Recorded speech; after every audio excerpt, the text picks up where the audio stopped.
Welcome again, Pisces. This is Regina giving you the full moon Gemini extension.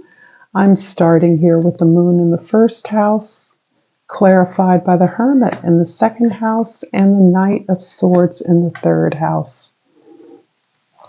There is a feeling of needing your own space and solitude, needing to go within, cultivating somewhat of an isolation and aloneness, not a loneliness, but an isolation so that you can consult your own authorities, so that you can go within for the answers, the information, the guidance that you know that you need. This is not necessarily a disassociation from your teachers, your guides, your mentors, those who you trust know you, who you trust recognize your path, your destiny, or accept that path or destiny. But there is a need here for you to validate for yourself who you actually are. And in doing that, you are on the path of sharing ideas, open to inspiration, reasoning, balancing out your path, your journey, planning as you move forward, researching what you need to know. This is a curiosity that you are engaging as a way of challenging your own assumptions about things. As you are balancing your experience, particularly with the Justice card here, kind of overshadowing your reading, there is a sense of a dramatic change and an illumination about the nature of your own individual power, so that as you reverse the sense of powerlessness, you are now questioning what you thought you understood or believed. You're questioning what you assumed your reality was, and the place that others played in that reality. And towards that end, you are working with others to communicate, to discover new ways of experiencing your foundation, your belief system. And this is very much in preparation for this greater trust that you're investing in yourself, this greater faith that the universe has your back, that everything is going to work out to your advantage. In the fourth house, the Eight of Wands is clarified by the Judgment card in the fifth house and the Hierophant in the sixth house. Ooh.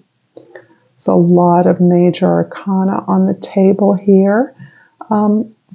There is an opportunity for you to show others the way.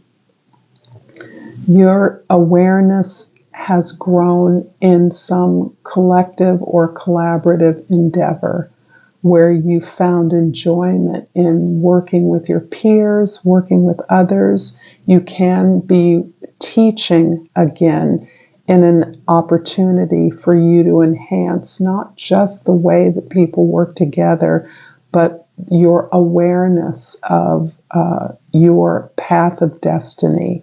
Showing others the way is very much an opportunity you have now as some kind of a gatekeeper, where you are committing yourself to this process of learning. There's so much about your experience that is opening up, that is allowing you to access a variety of realms of experience and spheres of information.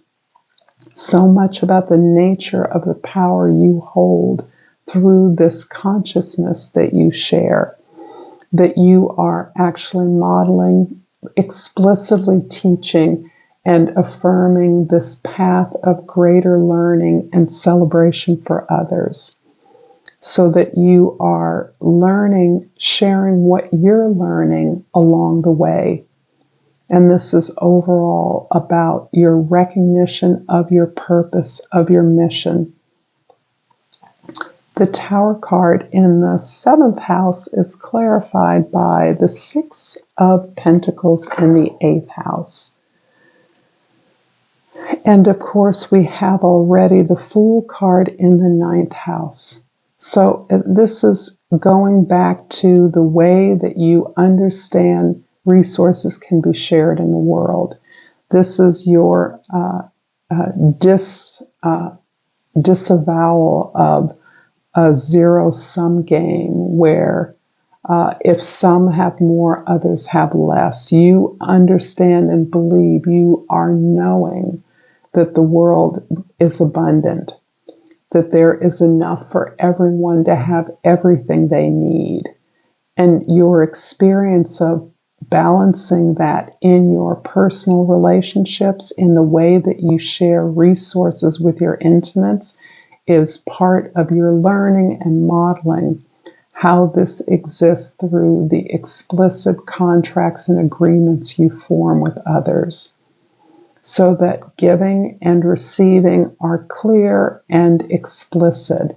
It doesn't mean that they're cut and dry, tit for tat at all. It simply means that there is an equitable flow of energy in all of your relationships among all of the resources that you hold collectively.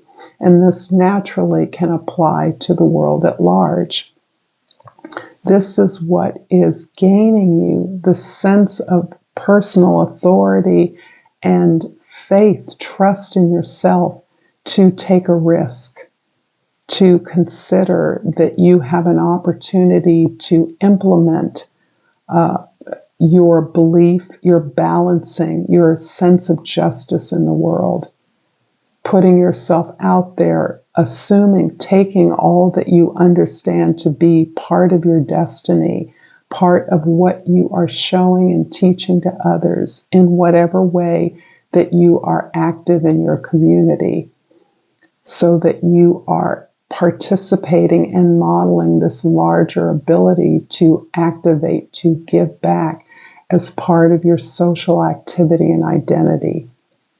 And that, ironically, with the 10th house containing the 10 of Pentacles, the 11th house containing the 9 of Pentacles, and the 12th house containing the 6 of Wands, you are being individually victorious. You are cultivating a greater sense of personal stability, security, abundance, prosperity in your material resources, in your ability to build your own protection and invest in others by working collectively with others, by committing to the process of working, learning through your relationships with others, learning through the tasks and responsibilities you undertake as a part of a collective.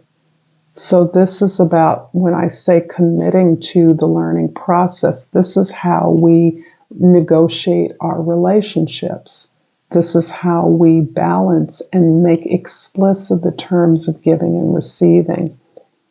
It is this commitment that every situation, every individual, every relationship or partnership requires its own set of openness and flexibility to work to mutual empowerment. And this is a daily learning, growing experience. There is no finite endpoint to this, which this process empowers you to take up this task, to move on this path of growth, of empowerment, of belief in yourself, trusting in the universe, that you undertake knowing that you can negotiate, meet any challenges, and that requires no endpoint, because you're on the path of pursuing your destiny. There is no destination, but simply an awareness of the greatest connectivity between each and all. I'm going to finish this up, Pisces, with a flora and fauna of Africa. And this is by way of acknowledging the plants and animal life from the motherland, not simply as a glorification of the past, but as an acknowledgement of how we're preparing for the future. And I pulled the Arabian camel, and the plant associated with is the powerful herb burdock. And the key word associated with burdock plant is persistence. The Arabian camel card reads, "Be patient and persistent in your journey. You are on the right path. Be sure to care for yourself first so that you can care for others." Thank you so much. I welcome your likes, comments, shares, and subscribes. Until next time, Pisces, namaste.